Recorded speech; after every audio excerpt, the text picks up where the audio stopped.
Estamos para presentar aquí material del Centro Cultural Betanzos, que corresponde al proyecto Integración Compostelana Porteña.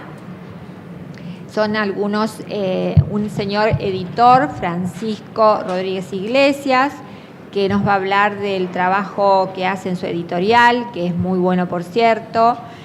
Horacio Vázquez Rivarola, que nos va a hablar de El Tritón, que es un libro infantil, pero además didáctico, para que los chicos conozcan qué es la marina mercante y la importancia de los buques.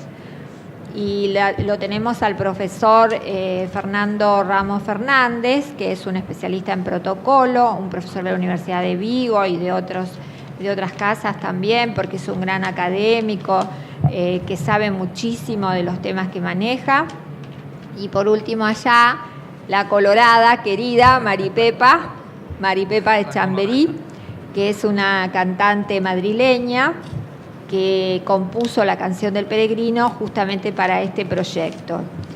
Y el estribillo está todo cantado en gallego, y la verdad que cuando lo presente el 1 de mayo en la Sala Borges, junto con otros artistas, va a ser la revelación.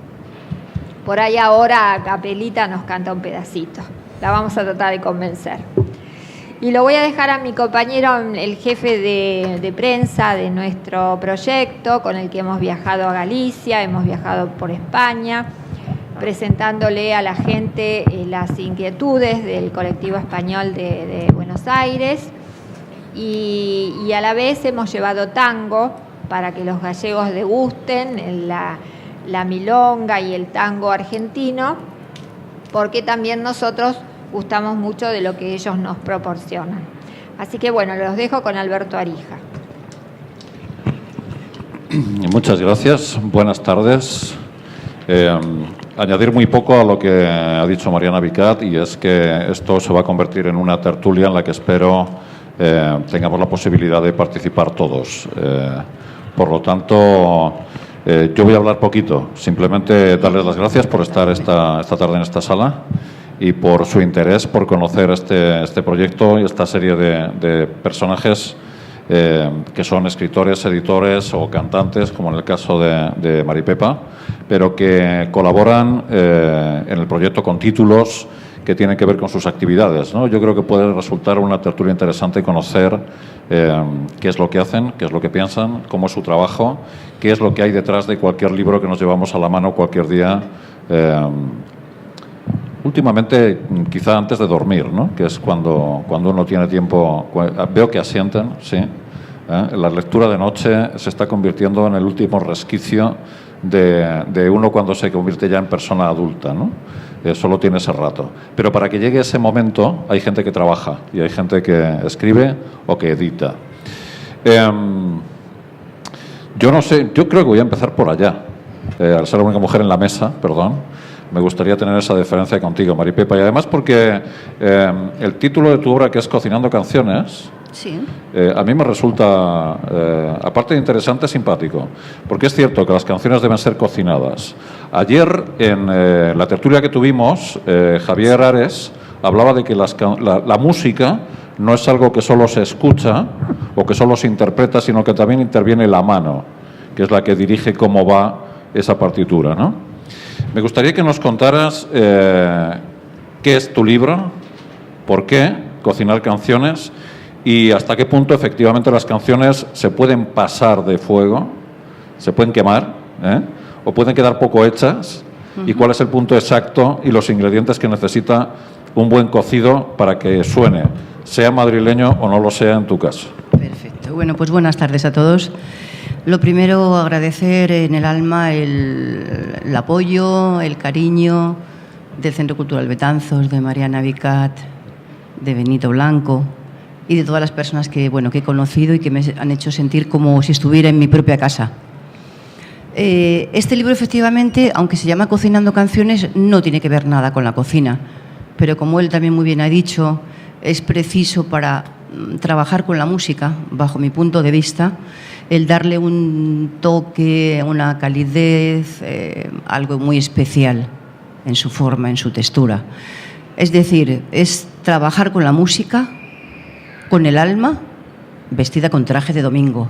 O sea, ya no se puede ofrecer más. Y bueno, pues es una novela que nos habla de una mujer, Elvira Manzanares, que desde siempre quiso ser artista, una mujer que lo intentó durante su niñez, no lo consiguió, una mujer que cuando ya es adulta sigue manteniendo ese amor por la música y un buen día consigue llegar a trabajar con ella. Pero la verdad es que tiene que soportar muchísimas dificultades, pasar por muchos problemas familiares, personales, llegar hasta huir de su propio país para poder llevar a cabo esta profesión. Bueno, es un libro, yo creo, interesante porque nos explica un poco cómo también afecta a las personas que aman la música, esas raíces que han influido en ella durante toda una vida, esos ingredientes, para luego definir quizás una forma de hacer la música, un estilo. Y poco a poco vamos en este libro descubriendo cómo se va madurando Elvira Manzanares junto a su familia. La música siempre está presente en su vida, siempre, en sus desamores, en sus alegrías. Pero bien cierto es que aunque tiene que dejar casi todo por ella, porque la ama por encima de casi todas las cosas, también la música le da muchas satisfacciones. Y yo quería hablaros un poquito de ella porque la música es la principal protagonista en este libro. Bueno, y de paso ya deciros que el libro lo he dedicado de este modo a mis padres y hermana por hacer de mi infancia un paraíso y de mi juventud una escuela de fortaleza y realidades. Y también a mi hija por su apoyo constante y por no haberse dedicado a la música, porque ya con una en la familia es suficiente. Con una que sufra es suficiente. Bueno, hay una introducción que os voy a leer. Dice así: ella, siempre ella. Confieso que estoy completamente enamorada de ella. Ella es como un pecado original del que no me quiero redimir. A veces he pensado acabar con todo esto, pero me faltan las fuerzas. No es ella la causante de mi desencanto, es su entorno el que dificulta nuestra relación, y siendo una impotencia que a veces lloro por ella. Por ella he soportado lo que nunca imaginarías. Creo que la amo demasiado y a veces me agota esta lucha. La he entregado en mi vida y claro, ella se ha instalado cómodamente en mí y se ha creado entre nosotras un vínculo imposible ya de romper. La escucho soñando y despierta. La llamo y aparece. La escribo y me contesta. Ella me hace tan feliz. Es mi refugio, mi ilusión. Es mi compañera. Pero todo esto tan complicado conlleva mucho desgaste emocional y a veces he deseado más de una ocasión despertar y sentir que ya no la necesito. El caso es que siempre me saca a flote en los momentos más duros y difícilmente podría vivir sin ella. Por ello, se acabaron las dudas. Seguiremos siempre juntas y que sea lo que Dios quiera. Estos son sentimientos pues así muy contrapuestos, porque es verdad, los que amamos la música la necesitamos y es una droga. Y pase lo que pase, no importa, cualquier sacrificio con tal de tenerla ahí con nosotros. Y bueno, pues básicamente ya os digo que en este libro podéis leer todos esos momentos de satisfacción que Elvira Manzanares tiene, los avatares que tiene que padecer por seguir luchando por esta música y de qué modo y con qué cariño ante la adversidad y momentos muy difíciles se mete en esa cocina que es el alma y compone canciones y las compone de un modo, os podéis imaginar, con una sensibilidad tremenda, sabiendo que esas canciones van a ir proyectadas al público, que es lo que más le importa, y que al público quiere hacerle feliz con sus canciones. Y ese es el otro fogón de cocinar canciones, el escenario. Uno es el despachito donde compones, o la calle, o en cualquier lado donde te sientas en un banco y escribes algo. Pero el otro fogón, efectivamente, es el escenario. Y para la protagonista de este libro es muy importante que cuando estás en un escenario transmitas todo lo que llevas dentro a ese público, porque si no, el esfuerzo no ha merecido la pena. estas cosas van madurando en el libro y bueno, y no tiene un final, porque Elvira Manzanares está viva, es feliz, sigue con su música, con muchos proyectos y en fin, nos habla un poco de todo, su familia, sus amores, sus desamores, sus avatares, y ahí está, para que vosotros ya, además, al final del libro tenéis las partituras. Y durante el libro, también durante la lectura del texto, van intercaladas las letras de canciones muy populares. Pueden ser desde Mi Buenos Aires Queridos, al Chotis Madrid, a un dúo de la Verbena de la Paloma o un aria de la Ópera Carmen. Es muy variado lo que hay. Pero bueno, de alguna manera podéis recordar las letras y si tocáis algún instrumento o leéis música, también hacerlo. Y eso es todo, nada más. Muchísimas gracias por atenderme. Gracias. Aunque luego hagamos turnos de preguntas, pero sí hay una que yo quiero hacerte ya y es que me cuentes la conexión que existe entre Elvira Manzanares y Maripepa de Chamberí. Bueno, es una novela, pero lógicamente ahí hay parte de mi vida, una parte importante.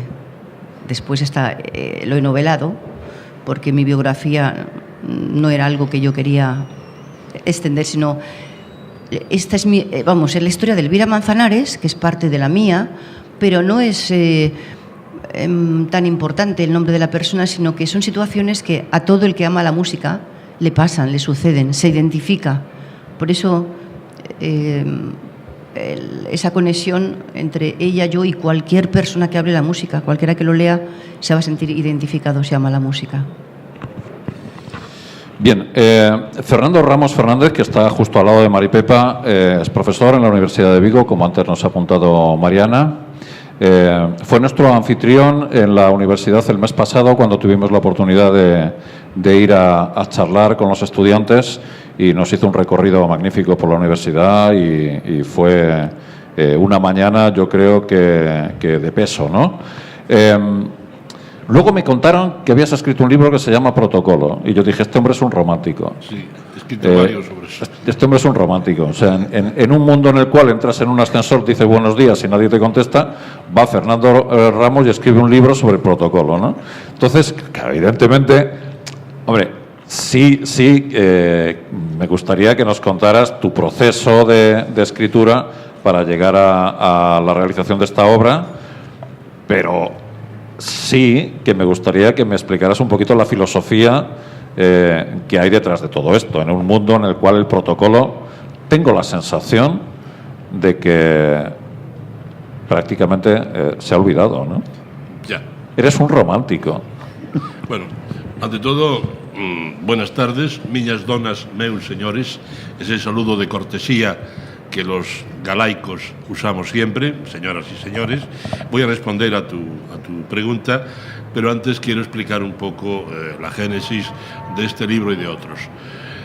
Yo soy un periodista reconvertido a profesor universitario. Dentro de poco cumpliré 68 años y gran parte de mi vida fui periodista. Llevo 20 en la universidad.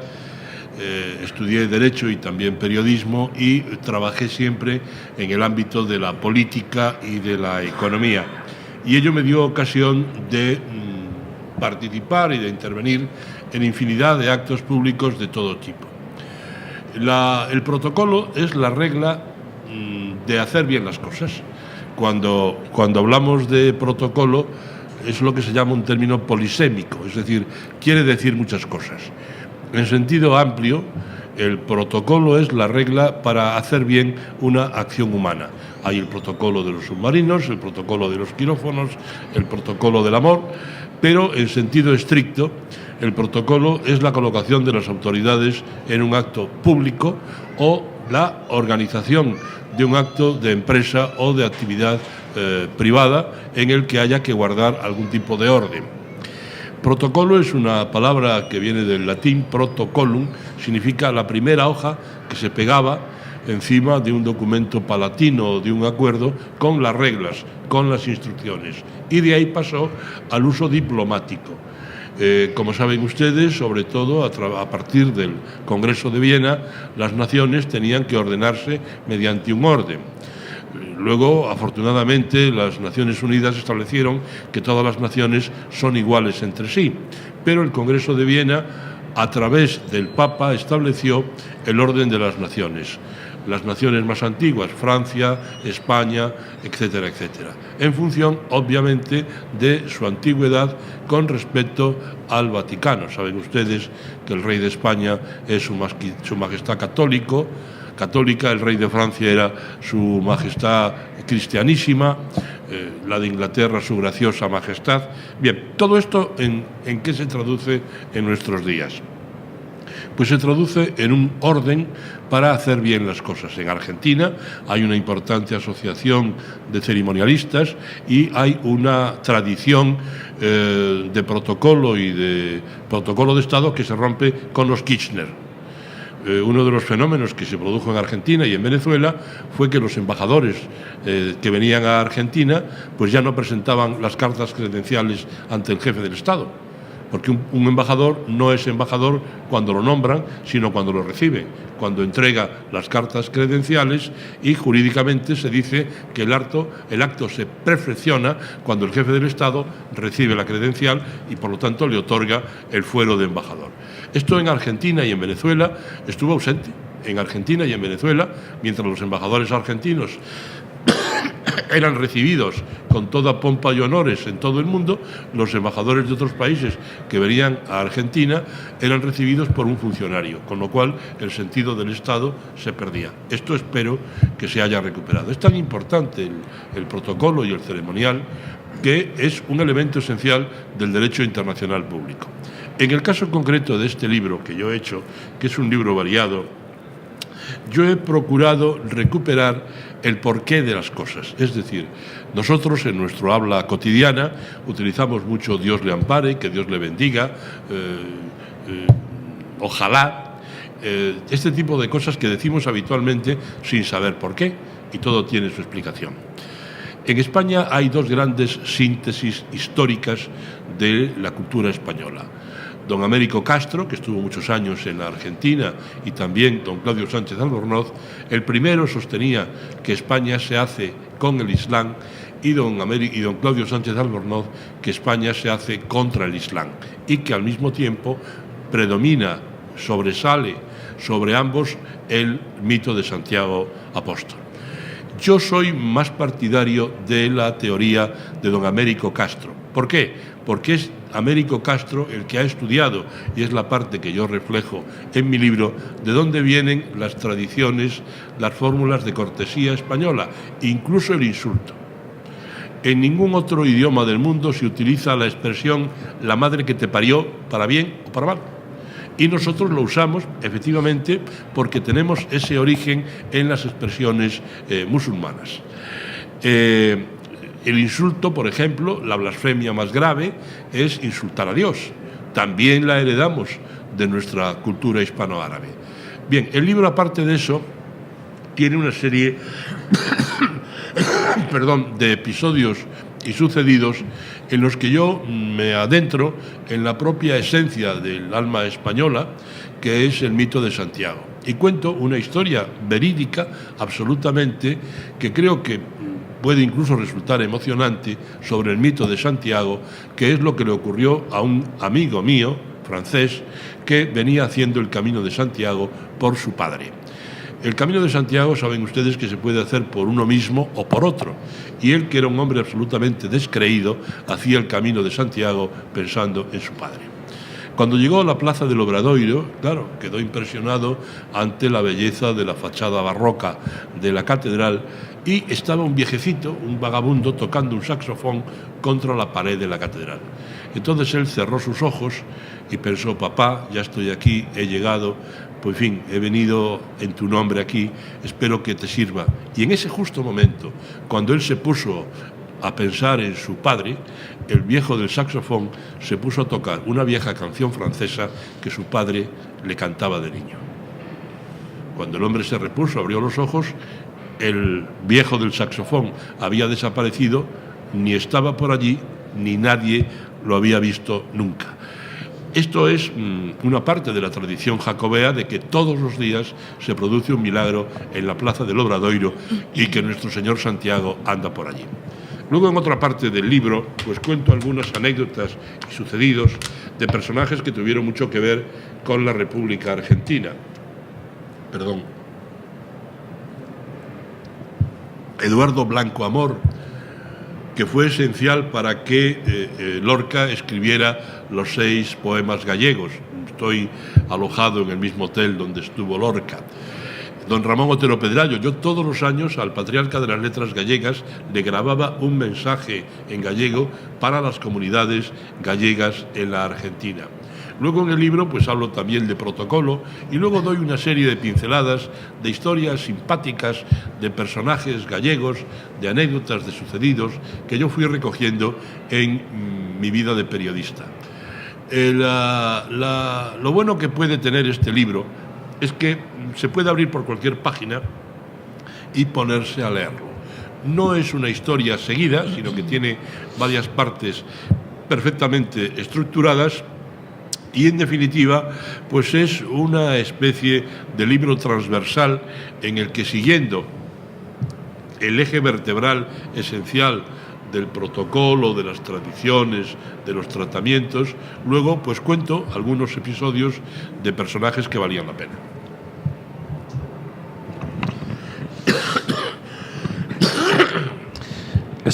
Bueno, ante todo, espero que te mejores. No he contado que Fernando Ramos ha tenido o tiene una gripe, producto seguramente del cambio de clima entre Galicia y Buenos Aires en este viaje que acaba de hacer, ¿no? Déjame que, antes de que sigas, yo tengo un amigo que se llama Shadows, que es embajador de Argentina, fue embajador en Venezuela, y hoy estaba hablando con él y me contaba de que el embajador ruso aquí en Buenos Aires, que pasaba más frío en Buenos Aires que en Moscú.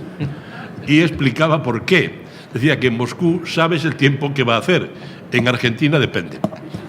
Esto lo decía el embajador ruso. Exactamente, aquí hay mucho cambio. Antes con la relación dólar-peso había más, pero sigue habiendo mucho cambio. Por lo que has estado contando, evidentemente, el protocolo es vital para las relaciones entre los estados, fundamentalmente. Y de las personas. Claro, y de las personas. Lo que pasa es que, bueno, las personas, como se suele decir, podemos ser más o menos protocolarias.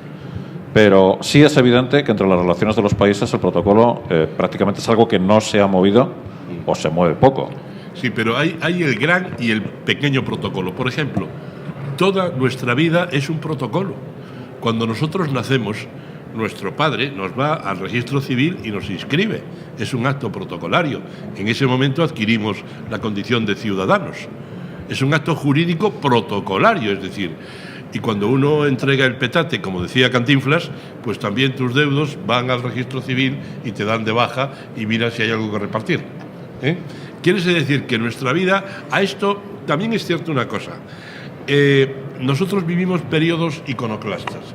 Hay gente que tiene sentido de la historia y del presente y respeta estas normas y estos usos y estas costumbres, porque el protocolo son 3 cosas. El protocolo es norma jurídica. Argentina tiene un reglamento de honores, un reglamento de la bandera, un reglamento del himno, un reglamento de los actos oficiales. Es tradición, hay determinadas tradiciones que forman parte de la cultura y en nuestra cultura grecolatina las tradiciones son fuente de derecho y es también sentido de la moral. ¿Por qué? Porque nosotros tenemos respeto a los viejos, o deberíamos tenerlo, respeto a los mayores. Todas las sociedades cultas han respetado a los viejos y hay de la sociedad que no respete a los mayores. Es una sociedad que quiebra. Claro, porque los mayores son los que tienen la sabiduría. Es decir, los grandes pueblos de la historia, ¿a quién respetaban más? A los mayores. Las grandes culturas, ¿a quién respetaban? A los mayores, no a los más listos, a los mayores, porque los mayores tenían el saber de la experiencia. Por lo tanto, los que somos apasionados del protocolo, del ceremonial y de la etiqueta, conviene explicar bien la diferencia. El protocolo es la regla de ordenación de las autoridades y la primera regla de protocolo está en el Evangelio. Ponte el último, que es mucho mejor que te manden pasar para adelante, que no que te pongas delante y te manden pasar para atrás. Y por lo tanto, todas estas tradiciones forman parte del acervo de una cultura. Ya digo, a los que nos gusta que esto se conserve es porque es el humus en el que se crea una civilización. Y sobre todo, el protocolo es muy parecido en todas partes. También hay una cosa importante, es decir, en protocolo hay un dicho, los profesionales del protocolo: si es importante no crea problemas, y si crea problemas no es importante. Yo he estado en algunos actos en el que un don nadie crea un problema porque no le gusta si lo ponen aquí o lo ponen allí. Es decir, una persona de categoría es ella, lo pongan donde lo pongan. Y a veces el protocolo no es una regla exacta, es una regla aproximativa, es lo que llamamos una regla de resultados. Y por lo tanto lo importante es que el acto quede bien. El protocolo es el orden de colocación de las autoridades o de las personalidades, el ceremonial es el modo de desarrollo del acto y la etiqueta son dos cosas: la vestimenta apropiada para ese acto, el lenguaje y el modo de comportarse, y luego otra serie de detalles como la puntualidad, la cortesía, que el anfitrión... Es curioso, saben ustedes, los griegos tenían un gran sentido del humor. La palabra anfitrión significa el cornudo. ¿Por qué? Porque Anfitrión era un personaje griego a cuya señora era la amante de Zeus, y él recibía en su casa a Anfitrión. Anfitrión recibía a Zeus, y los griegos, que tenían mucho sentido del humor, dejaron esta palabra como, para nosotros tiene otro sentido, obviamente, ¿no? El anfitrión es el que invita, el que recibe, el que despide, el que es el que acoge a alguien, ¿no? Pero lo curioso es que hay en protocolo también nos encontramos con gran cantidad de palabras y expresiones, sobre todo de origen griego y romano, que tienen ese sentido del humor de los griegos. También es una cosa cierta, fíjense ustedes que nosotros, los españoles y los argentinos, no concebimos un acto público sin un agasajo, sin algo que se sirva después, porque forma parte de nuestra cultura. Los españoles lo recibimos de los romanos, los romanos de los griegos, y nosotros también lo trajimos a América. Por lo tanto, un acto perfecto es un conjunto de cosas. El anfitrionazgo en España y en Argentina es siempre abundante, como dicen los andaluces, que no falte de nada. Aquí, como en la cosa no sobre, los ingleses... Yo fui una vez a una boda en Inglaterra y después de la boda nos pasaron a la sacristía, nos dieron una copa de champán y ahí se acabó la boda. ¿Qué boda es esta? Es inconcebible, ¿no? Por eso nosotros, estas cosas de nuestra cultura, porque además muchas veces, fíjense, no es gastar más o menos dinero. Yo, por ejemplo, que en la universidad organizo muchas cosas, pues si tengo más dinero, pues pongo pinchos de jamón, y si no, pinchos de tortilla y hamburguesa, pero siempre hay que dar algo. Y esto es un poco, digamos, el conjunto de lo que es el protocolo, el ceremonial y nuestra forma de ser, que debemos conservar.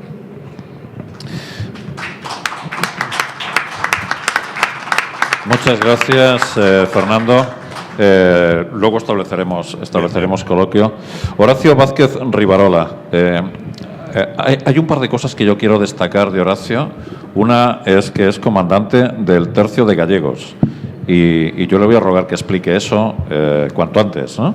Pero luego hay otra cosa, y es que en este proyecto evidentemente alguien se ha acordado también de los niños y de la literatura para niños y de los libros para niños.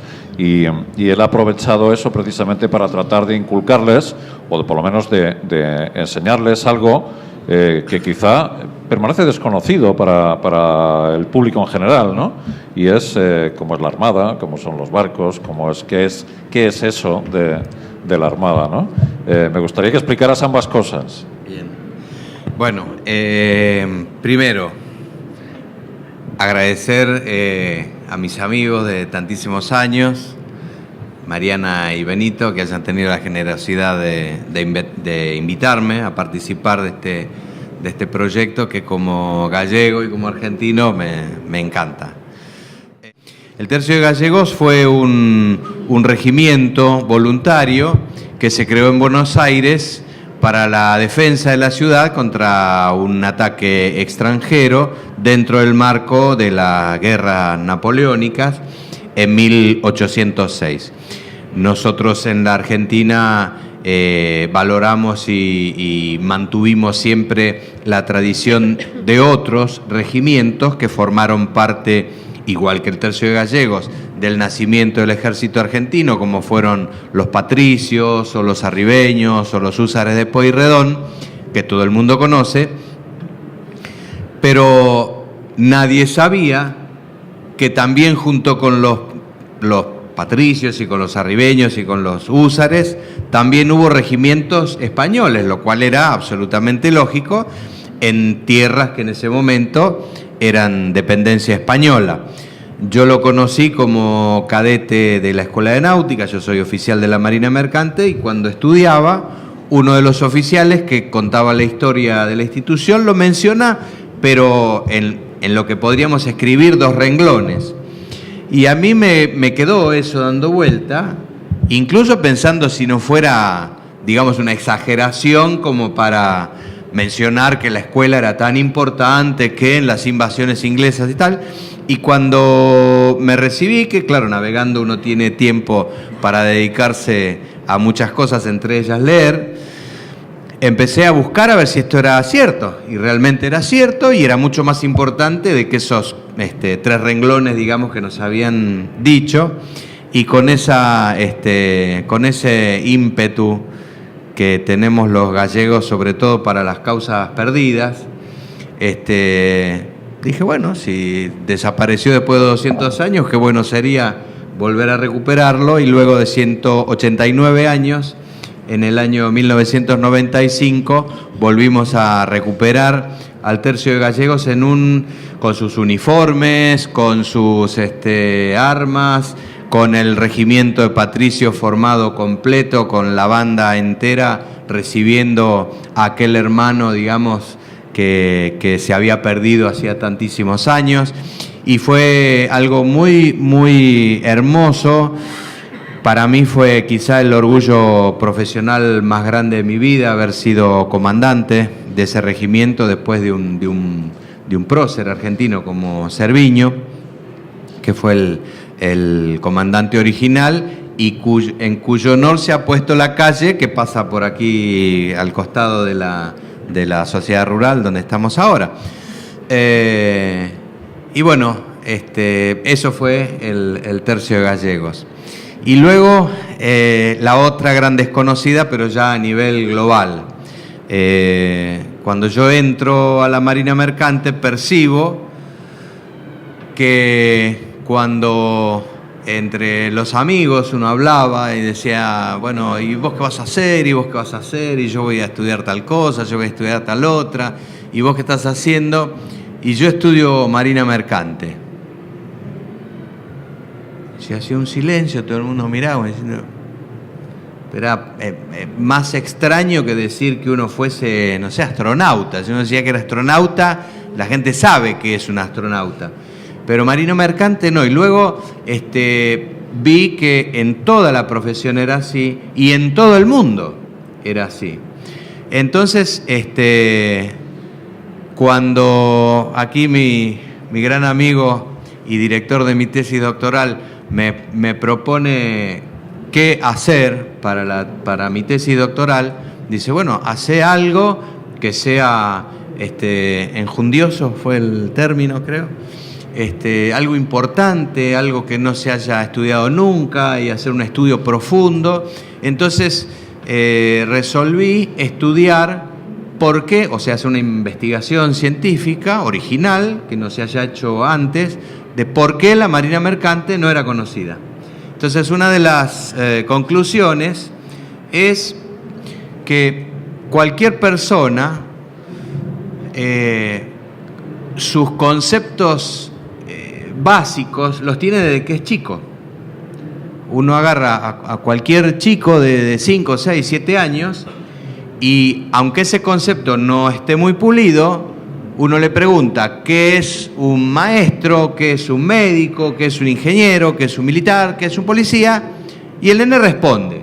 No será del todo acertado, pero responde. Eso significa que ya hay un concepto básico que no lo va a perder nunca, y lo que no entró en determinada edad ya no va a entrar más. Entonces, hoy a la gente mayor, aquí y en cualquier parte del mundo, que se le instruya, digamos, de qué es la marina mercante, eso quedará en una parte periférica, digamos, de su conocimiento.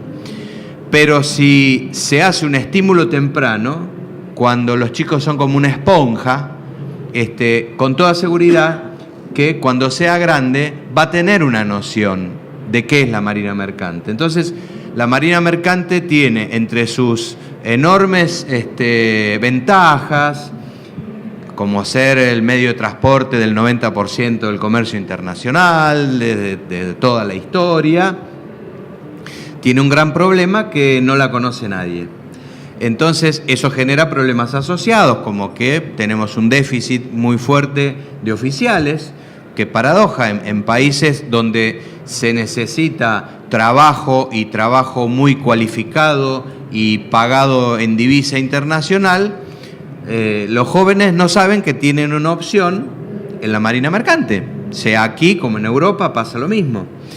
Entonces me propuse otra de esas tareas prácticamente imposibles, que era, bueno, crear ese estímulo temprano en los chicos en algo. Entonces me puse a estudiar qué les atrae a los chicos.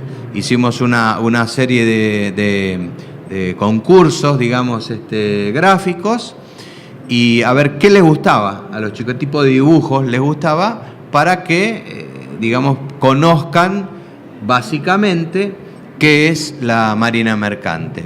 Entonces empezamos como una prueba, buscando desde los personajes, los nombres, los colores, el tamaño, el lenguaje, todo absolutamente estudiado para que sea atractivo. Y allí encontramos a Tritón, que cada nombre asocie automáticamente a algo pura y exclusivamente marítimo. En este caso, Tritón es Tritón, no hay otro Tritón que no sea Tritón, el hijo de Neptuno. Entonces, a la vez marcamos, como corresponde, digamos, en algo infantil, qué es netamente bueno y qué es netamente malo. Los barcos son buenos, naturalmente, pero tiene que haber un malo. Entonces, en el mar, ¿quién es el malo? Los piratas. Los piratas que, lamentablemente, en los medios masivos de comunicación aparecen como personajes simpáticos. Los piratas en realidad son y siempre han sido criminales, son terroristas, son gente violenta, asesinos. Entonces, identificarlos como algo malo.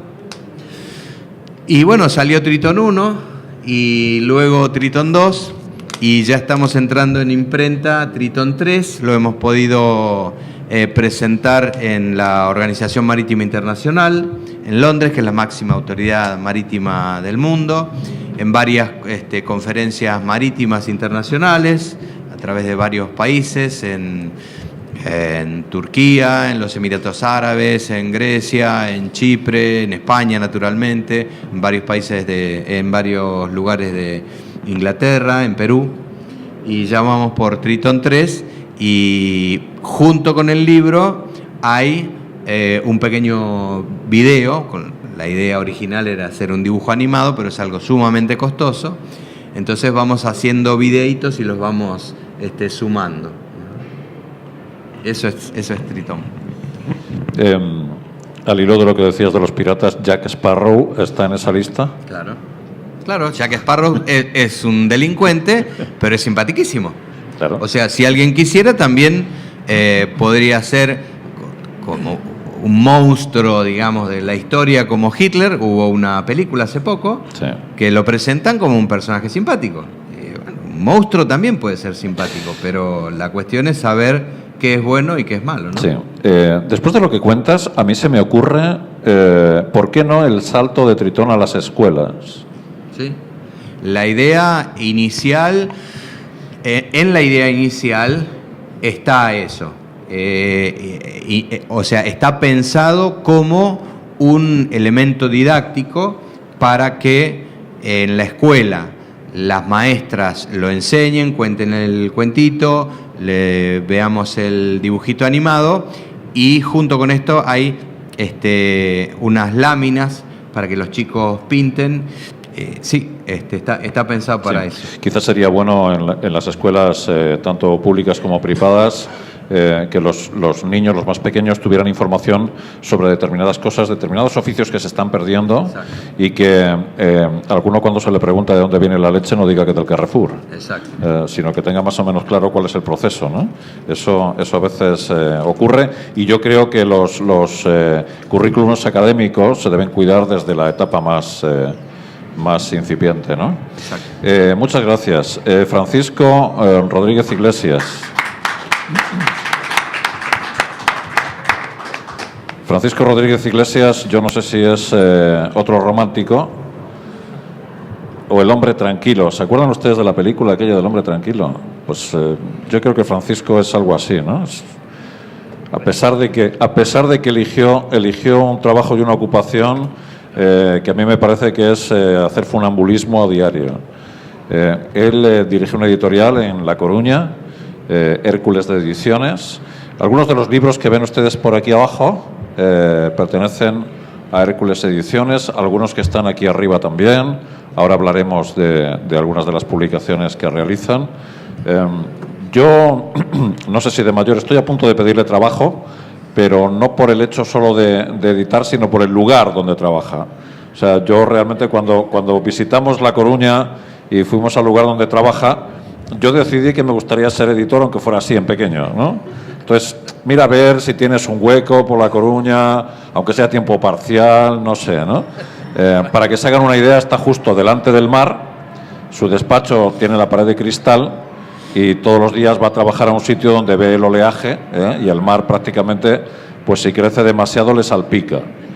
Entonces, en ese contexto, él hace funambulismo, porque luego viene la parte evidentemente seria y cotidiana de lo que es una editorial, y en estos tiempos no tiene que ser nada fácil meterse en aventuras de editar libros, que no es barato, que no es fácil. A mí me gustaría que nos contara qué es ser un editor hoy en día, y cómo es cada día que uno se levanta por la mañana, se da una ducha frente al mar, y luego baja a su despacho y se tiene que enfrentar con el trabajo diario. Te dejo no sé. Bueno, buenas tardes. En primer lugar, sí que quiero agradecer a Benito y Mariana lo que están haciendo por la cultura y por Galicia. Y en segundo lugar a ustedes, porque seguramente no somos la sala más poblada, pero estoy seguro que el nivel es el mejor, porque todos ustedes están directo e indirectamente vinculadas al mundo de la cultura. O sea que tenemos pocos, pero muy buenos. Lo digo de verdad, no es para quedar bien, es que estoy convencido que es así. Bueno, ahora para hablar lo tengo muy difícil. Tengo muy difícil porque yo no soy autor directo de un libro, pero esos proyectos que ven ahí abajo, pues yo sí que soy autor de la idea. Y luego he buscado los arquitectos, los albañiles que dieran forma a esa idea. Pero claro, tendría que hablarles ahora ni más ni menos que de 106 libros. A ver cómo lo hago. ¿Cómo lo hago? Tienes 15 minutos. Vale. Bueno, entonces lo primero, hoy tenía que estar aquí un hombre que no está, que se llama Víctor Manuel Vázquez Portomeñe, que fue para mí el mejor consejero que tuvo el gobierno gallego. Pero a mí me gustaría hablarles de algo que no es tan conocido. Y hoy, para bien o para mal, parece que la calidad humana no es lo que más se valora. Incluso a veces parece que puede ser un problema, ser buena persona. Pues la familia de Víctor Manuel Vázquez Portomeñe es una familia ejemplar, maravillosa.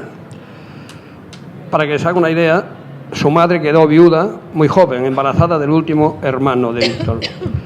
En una aldea de Galicia, con unos medios económicos limitadísimos. Y fue capaz de que 3 estudiaran Derecho y otro profesor universitario. Esto es una madre coraje, ¿verdad? Es así. Pero además de todo eso, es que no tienen un enemigo. Es gente, bueno, Es que no tengo tiempo, si no les contaba una anécdota. Una anécdota. Lo voy a contar. Vamos a ver. Yo tengo una hija que se presentó a unas oposiciones y, bueno, el resultado final es que se presentó a 4 y aprobó 3. Pero la grupo A tenía miedo porque no había ninguna recomendación. Y como siempre te hablan de que hay que tener algo, entonces viene y me dice, papá, tú que conoces mucho en la universidad, a ver si buscas a alguien, no para que me pase delante de nadie, pero para que no me pasen a mí. Y fui y hablé con un hermano de Víctor. Y le expliqué, voy a resumirla, le expliqué un poco la historia. No quiero, yo jamás en mi vida he pedido una recomendación y no la quiero hoy. Simplemente una defensa por si pasa esto. Bueno, me llamó a los 4 o 5 días y me ha dicho en galego, si aprueba a tu filla es por méritos de ella. Es decir, si aprueba a tu hija es por méritos de ella. Yo no he hecho nada, porque mira, una era de Comisiones Obreras, la otra era de UGT. A lo mejor aún era peor si hablara con ella. Bueno, pues la anécdota, cuando tiene sentido, es que estamos en un crucero en la isla de Creta y mi hija llama a Santiago y dicen, has aprobado, de 3.500 tienes el número 5. Y yo he pensado, ¿qué regalo acaba de perder Portomeñe? Sí. Pero es bonito, ¿verdad? Él me ha comentado que ya le había pasado otra vez. O sea, que no es la primera vez que le pasaba, sino que ya otra vez le había pasado la misma historia. Bueno, es una familia maravillosa. Como político, yo simplemente, por la recuperación del Camino de Santiago, ya, mire, estudios económicos demuestran que la primera empresa de Galicia hoy es Inditex, pero para muchos la segunda es el Camino de Santiago. Es una fuente permanente de turismo, de ingresos, maravillosa. El libro, pues, tiene el interés, para mí fundamental, de que escribe desde dentro, pues se llama Testigo y Parte. Formó parte del gobierno y escribe. Y como anécdota también les podía contar que si uno lo lee muy de pasada, pues a lo mejor parece que todo es bueno, pero no podemos olvidar que Víctor es galego y los galegos tenemos retranca. Y si lo lees 2 veces, a lo mejor ya te das cuenta que no de todo el mundo habla tan bien. De hecho, cuando lo presentamos en La Coruña estaba un catedrático de Historia, y para mí el mejor de Galicia, Xosé Ramón Barreiro Fernández, y le he dicho, Xosé Ramón, yo veo que hay 3 personas de la política que no quedan bien parados. Me dice, leo otra vez, hay 4. Y si miráis bien el libro, hay 4 políticos importantes de Galicia que no salen tan bien parados. Bien. Bueno, yo creo que es un libro imprescindible para conocer una etapa histórica importantísima como la que acabamos de vivir. Y hoy no está aquí porque su esposa, Otilia Seijas, que es otro encanto de mujer, pues no está, se cayó, fastidió la cadera, está un poco mal, ¿no? Y ella también escribe. Tiene 12 libros publicados y aquí tenemos el último, que se llama Los amigos lejanos. Es muy interesante ese libro. Bueno, tengo que ir abreviando porque si no, no me da tiempo. Ahora voy a hablarles de estas obras grandes, de la primera, que ven ahí, Galicia Economía. Eso forma parte de un proyecto cultural que nos costó 30 años de trabajo. 30 años. 557 catedráticos y expertos en la cultura gallega intervienen ahí. Abarca los 10 pilares de la cultura y de la identidad gallega, desde la historia, el arte, la geografía, la antropología, el derecho, la economía. Hay bastantes personas del mundo de la cultura, del mundo intelectual gallego, que lo definen diciendo aquí está el pasado, está el presente y por deducción está el futuro de Galicia. Esta obra se hizo, es un milagro, lo digo, lo digo, es un milagro, porque para un pueblo de 2,5 millones de habitantes, hacer 64 volúmenes, como ven ustedes ahí, en gallego y en castellano, yo, de verdad, yo voy a Frankfurt todos los años a la feria he hecho investigación para ver si en Europa se había hecho en los últimos 25 años una obra equivalente y sinceramente no la conozco. Es un milagro porque existe, pues porque coincidimos, ese dicho que dice hay que estar en el lugar adecuado, a la hora adecuada, bueno, pues coincidimos con la transición democrática en España, con el nacimiento de las autonomías, con una televisión gallega. Entonces parece que hacía falta una base documental seria que justificara todo eso que se estaba creyendo. Y de hecho, para muchos gallegos esta obra no es de Hércules, os lo digo, es de Galicia. Fraga, en una ocasión, le entregamos un libro un viernes. Y el lunes a las 8 de la mañana iba yo para Asturias y me llama. Me dice, editor, estuve viendo el libro, igual tenemos un problema. Porque si nos coge un periodista desaprensivo, a ver cómo valora. Ustedes hablan de una reunión en Bayona, en Francia, y sin embargo ilustran con una foto de Bayona, Pontevedra. Y entonces yo le he dicho, bueno, presidente, hágame llegar el libro, lo corregiremos y no pasa nada porque, digo, fue usted entre los 10 primeros que repartimos el libro, por tanto, no tiene trascendencia. Me mandó el libro, estaba absolutamente todo leído con adhesivos, porque Fraga tenía el método de lectura veloz y luego los temas que le interesaban los releía, ¿no? Bueno, la anécdota es que nadie, ninguna otra persona, no corregimos más que el libro de Fraga. Y nunca, jamás nadie nos... No, porque tampoco es que mintiéramos, que hubiera un error. Es que un libro sin erratas no es un libro. Un libro tiene que tener erratas. Claro. La errata más conocida, no sé si sabéis cuál, la errata más conocida en los libros es cuando pone al final, fe de eratas. Qué buenísimo. Bueno, entonces ese es el proyecto Galicia, es una obra de investigación, en fin, impensable hoy. Pero al lado tengo los caminos de Santiago. Entre las 3 cosas más bonitas que he hecho en mi vida está el Camino de Santiago. Y les puedo asegurar que yo llevo desde el 93 trabajando sobre los caminos de Santiago. He hecho la Vía de la Plata con el fotógrafo. He leído un montón de libros sobre el camino. Yo creí que el camino lo sabía, lo conocía.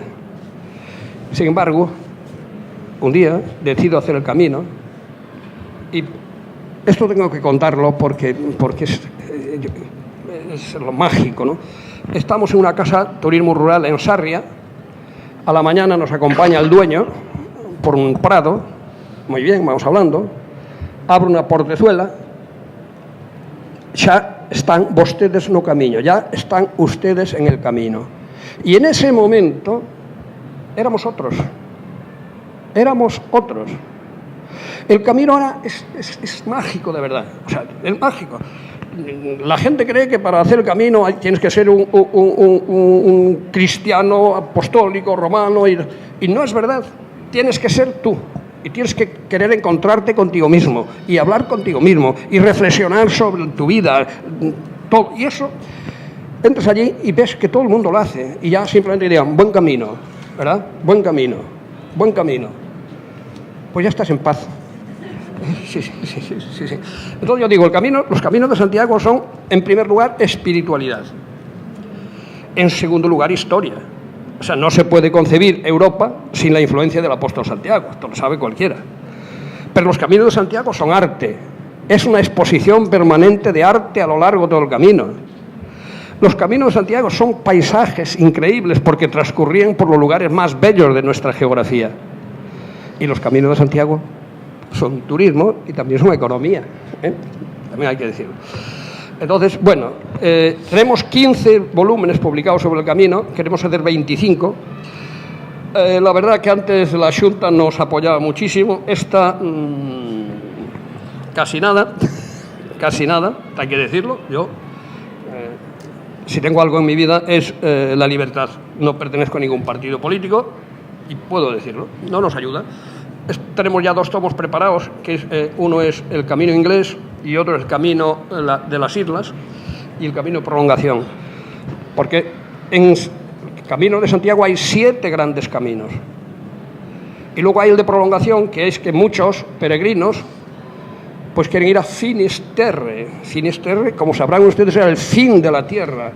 Entonces, una vez que estás en Santiago, pues hay que ir allí. Y a veces ahí mueren peregrinos, porque de verdad es emocionante ver en la montaña cómo están sentados en las rocas. A veces ves una pareja que llevan 20 minutos allí, no se hablan, y luego quieren llegar más abajo, y a veces el mar es a costa da morte. Bueno, entonces esa es la segunda serie. En el Camino de Santiago trabajan 260 autores. Luego hemos iniciado una obra que se llama Monasterios y Conventos de Galicia. Lo digo, en Galicia llegó a haber 634 monasterios. 634. Hoy, en buen estado, quedan unos 50. Inventariados nosotros tenemos 100 y pico. Y estas obras, la gente no lo sabe, pero estas tienen una repercusión enorme. Es como, no sé, aquí en Argentina, pero en La Coruña, cuando hay un bache muy grande y ha habido 2 accidentes y lo sacan en el periódico, las semanas que vienen se arregla, ¿no? Nosotros hemos sacado San Esteban de Ribas de Sil, que es un monasterio espectacular, increíble, en un lugar paradisíaco, en donde estaba abandonado. Hoy es un hotel maravilloso y se llevó el 2º premio de restauración de Europa. Bueno, ¿somos nosotros los responsables? No, pero algo hicimos. Estas obras tienen esa ventaja. Esos libros sobre los monasterios es para que esa riqueza no desaparezca. Y bueno, no hay un gallego que no tenga gente en la emigración. Benito, no te aburras mucho, que acabo enseguida. Mira, la emigración. Nosotros nos parecía que Galicia, la obra sobre Galicia no quedaba completa si no abarcábamos la emigración. Pero no solo la emigración. En este libro que está dedicado a América del Sur, hablamos desde quién fue el primer gallego que pisó tierra sudamericana en la época de la colonización. Después, el papel de la emigración. Yo tengo que decir, y estoy escuchando todos los días noticias no correctas, se dice Argentina es la 5ª provincia de Galicia. Digo, no, Argentina llegó a ser la 3ª provincia de Galicia, porque en Argentina llegó a haber 600.000 gallegos y nunca Lugo y Orense tuvieron 600.000. Tuvo La Coruña y Pontevedra, lo tuvo y lo tiene, pero ahí mismo no lo tiene. Entonces, bueno, pues el papel, aquí tenemos reflejos directos. Yo creo que de los inmigrantes gallegos destacaría la integración. Hoy estamos viendo lo difícil en todo el mundo, lo difícil que resulta la integración. Los gallegos llegaron aquí y aceptaron una nueva cultura, una nueva sociedad, sin perder sus raíces. Y esto es para mí lo maravilloso, sin perder sus raíces.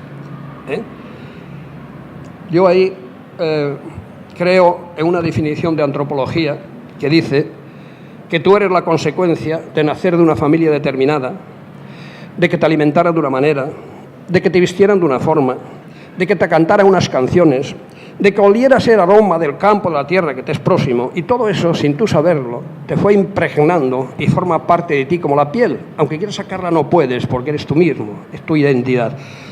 En este libro queremos, pues justamente, recoger esa antropología doble del gallego en Galicia y del gallego en Argentina. Y bueno, ya no sigo más porque si no se hace muy pesado. Muchas gracias. Muchas gracias.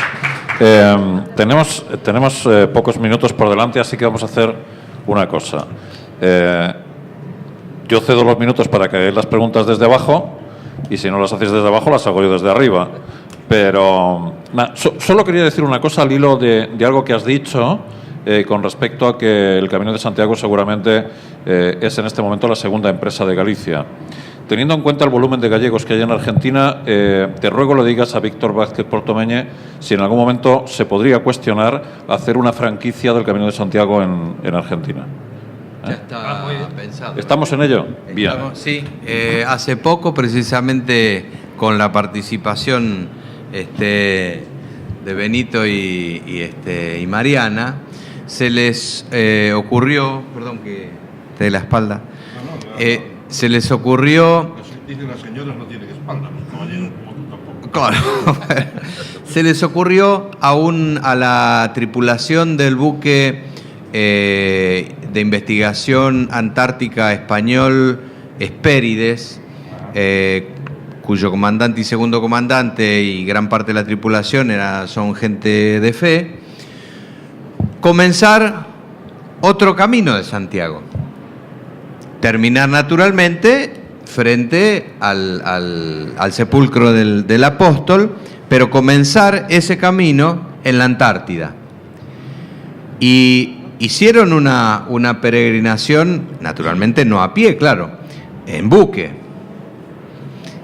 Y luego fueron a Ushuaia, hicieron una misa allí por el apóstol Santiago, luego vinieron a Buenos Aires. Aquí en Buenos Aires tenemos la iglesia más antigua de Buenos Aires, como no podía ser de otro modo, tiene un altar del apóstol Santiago y tiene el escudo de Galicia más antiguo del mundo, salvo los que están en España. Es de 1790, la iglesia de San Ignacio, y allí hay una imagen del apóstol que encargó la primer agrupación, digamos, la primer hermandad gallega en el hemisferio sur, se creó en 1787, y en ese preciso lugar hicieron la segunda misa y luego seguirán haciendo misas en todo su navegación. Luego harán el camino desde no sé qué puerto, si de La Coruña o de alguno de los puertos que los dejaba su buque, y terminaban caminando en el sepulcro del apóstol. Pero ya es un nuevo camino de Santiago, que seguro es el más largo, ¿no? Estamos en ello, entonces. Sí. Pero si venían en barco, había dos puertos, que era Ferrol y A Coruña. De hecho, los ingleses venían siempre por ese camino. Pero también es verdad que ya dentro de Inglaterra hay un camino de Santiago, igual que lo hay en Canarias. En Canarias hay ya un itinerario que está declarado Camino de Santiago. Hay una tradición muy curiosa del Camino de Santiago, es que cuando te paras a comer, si pasa alguien, lo invitas, se comparte. Yo he hecho el Camino de Santiago varias veces, pero hace ya algunos años lo hice con un regimiento de artillería, cuyo coronel era amigo mío, y todo muy bien organizado. A una hora determinada, en un punto concreto, salía el habituallamiento y nos daba la taza de caldo, la comida. Entonces venían detrás unos franceses y ya vinieron todo el rato detrás de nosotros, claro. Porque al darse cuenta de que aquello era gratis y se daba de comer y de beber, pues ya vinieron. Y además, y hay otra cosa. Yo conocí a un viejo periodista gallego que hacía el Camino de Santiago de verdad, es decir, sin dinero. Iba pidiendo posada y se la daban, ¿eh? O sea, el tío no llevaba nada. Llevaba una muda y una maleta y el cepillo de dientes. Entonces, cuando llegaba a un pueblo, requería posada y se la daban. Porque una de las cosas que está en la tradición, ya en el Códice Calixtino del Camino de Santiago, es que hay que dar posada al peregrino. Tiene que ver algo con estas cosas que yo cuento. Normalmente, por comodidad y tal, la gente va a los albergues. Pero si tú quieres hacer el Camino de Santiago, digamos, pidiendo posada al peregrino, los ayuntamientos tienen el deber de darlo y lo dan, ¿eh? Es muy curioso. Yo, francamente, siempre fui, como diría mi padre, amantido, es decir, con la cosa asegurada. Pero el que quiera hacerlo de verdad, lo puede hacer y sale bien. Pero yo siento discrepar contigo, pero yo no conozco nadie que hoy vaya a Mantido. No. Son los albergues baratísimos, pero no se va a Mantido. Es más, todo lo contrario. y hay una infraestructura de personas que te llevan la maleta, que te van a recoger, que te llevan a casa turismo rural, todo eso ya está. No, pero es lo que estoy diciendo yo. Pero Es decir, pagando, yo siempre lo he hecho, digamos, con el camino asegurado, de alguna manera, o porque previamente yo he hecho incluso a caballo, porque previamente lo acordaba. Es decir, pero evidentemente hay toda una empresa de servicios. Pero quiero decir que aparte de hacerlo, digamos, de esa manera organizada, bueno, hay los albergues, todos los que se quiera, pero también hay alguna persona, yo conocía a un señor que lo hacía así, que iba, como iba el peregrino medieval, sin pagar nada y buscando quien le diera alojamiento. Quiero aprovechar que tengo el uso de la palabra para agradecer a Benito y a Mariana que me hayan invitado, porque antes, con la emoción de largar mi discurso cuanto antes, me olvidé de dar las gracias. Así que permitidme que supla este lapsus diciendo ahora que os estoy muy agradecido, de verdad. ¿Alguna pregunta desde abajo?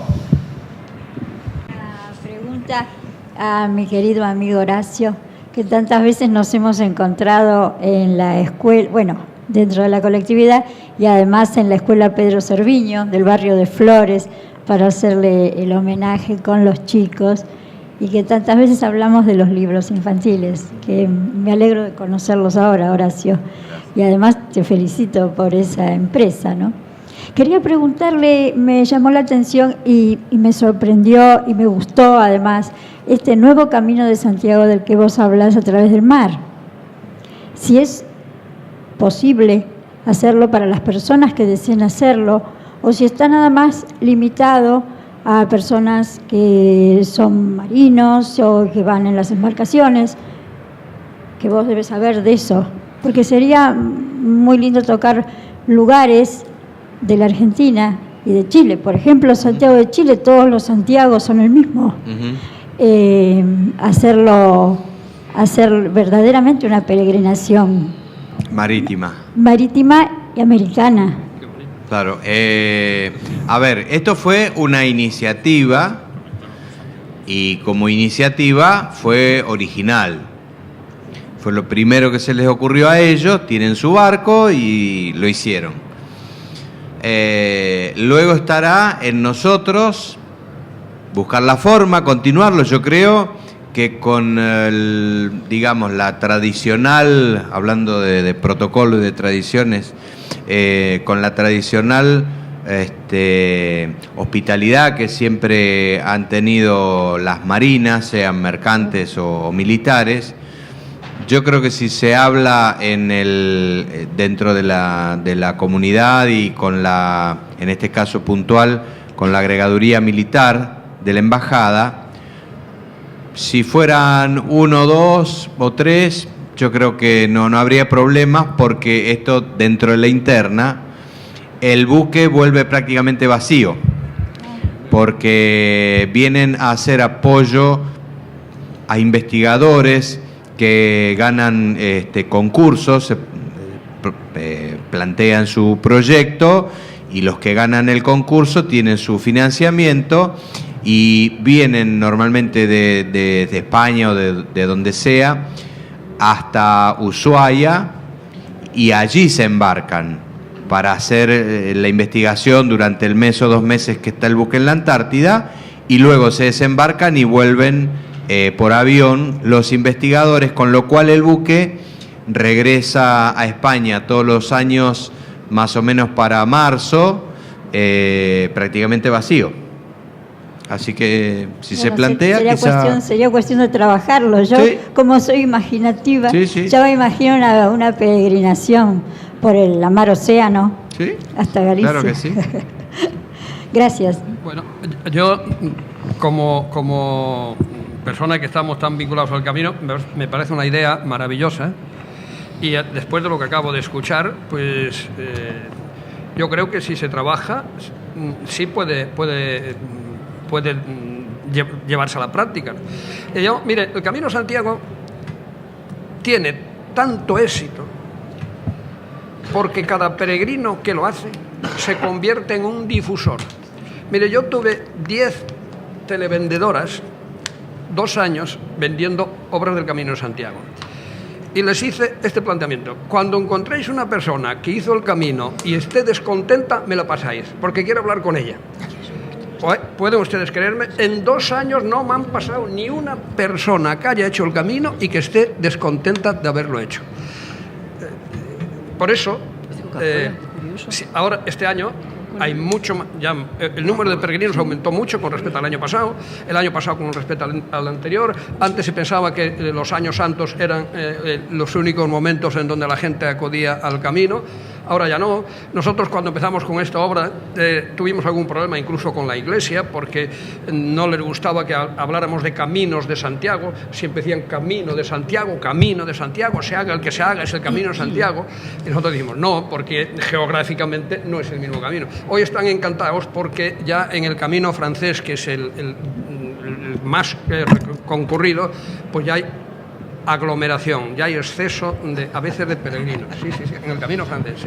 Tengo que decir que ya basta, porque sí, os tengo que mandar a casa a todos, porque son -5 y nos van a cerrar aquí dentro de 5 minutos, pero todavía tengo que cometer una tropelía más esta noche, pero la culpa es de Mariana, lo digo ya, porque yo voy a retomar algo que ha dicho ella con respecto a Maripepa de Chamberí. Yo sé que va a ser un atraco, lo lamento mucho, Ya me lo estoy imaginando. pero hemos terminado hablando del Camino de Santiago. Ya veo que ha sido el tema prácticamente más... Entonces, evidentemente, siendo la autora de un tema como la canción del peregrino, que habla lógicamente de quien hace el camino, te voy a tener que atracar. Así que va a tener que ser a capela. Voy a cantaros un trocito porque estoy súper constipada y estoy fatal. Pero bueno, a ver cómo sale eso. Peregrino, peregrino, que estás lonxe do fogar, acompañan as estrelas se querelas alcanzar. Peregrino, peregrino, non deixes de camiñar, que ali agarda tu apóstol e unha aperta che dará. Esa es una partecita. Muchísimas gracias, Maripepa. Muchas gracias a todos por asistir. Buenas noches. Os esperamos en el stand y por la sala en cualquiera de las actividades porque la feria continúa. Gracias.